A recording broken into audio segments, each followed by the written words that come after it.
Now, I have to tell you, over the generations, people have understood this expression, born of water and the Spirit, in a number of ways.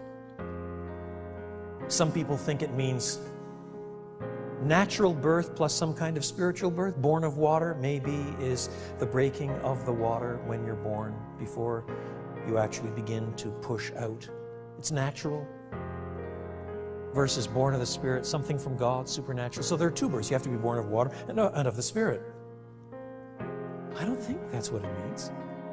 Partly because I have not been able to find anywhere in the ancient world that people spoke of natural birth as being born of water. That just wasn't an expression that anybody used. Moreover, if you compare verse 3 very carefully with verse 5, you'll discover something about this. Verse 3, very truly I tell you. Verse 5, very truly I tell you. The two sentences are parallel. Verse 3, no one can see the kingdom of God. Verse 5, no one can enter the kingdom of God. So it's souped up a bit more from see to enter, but you're still in the same sort of sweep. Verse 3, without being born again. Verse 5, without being born of water and the Spirit. In other words, born again is parallel to born of water and the Spirit. Born of water and the Spirit isn't signaling two births.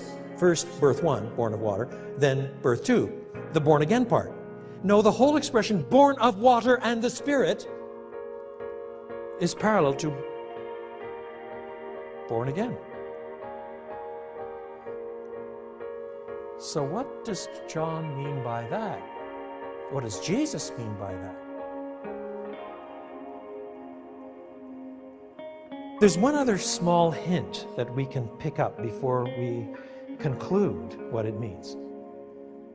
Down in verses 9 and 10, when Jesus has given his answer, Nicodemus still doesn't quite understand it. He says, how can these things be?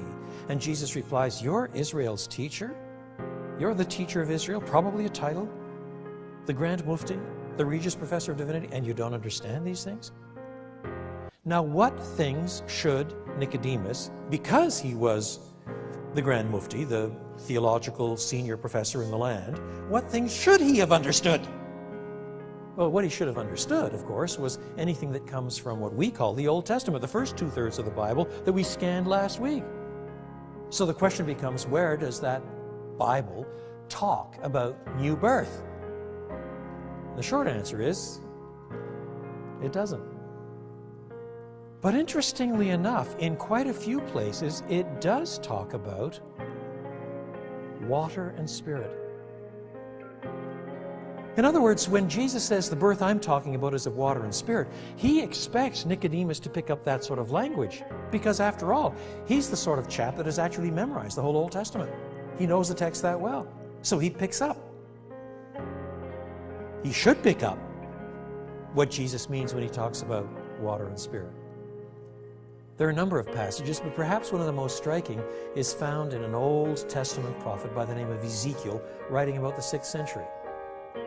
In chapter 36 of Ezekiel, God promises a time when he will make a new covenant with his people. You will recall last week we noticed how God writes his own agreements, his own covenants. He has one, for example, with Abraham. And then when the law is given with Moses, that's a kind of covenant as well, an agreement. And then when he begins to use David as the founding of a whole dynastic order, it's a Davidic covenant, an agreement that God has arranged.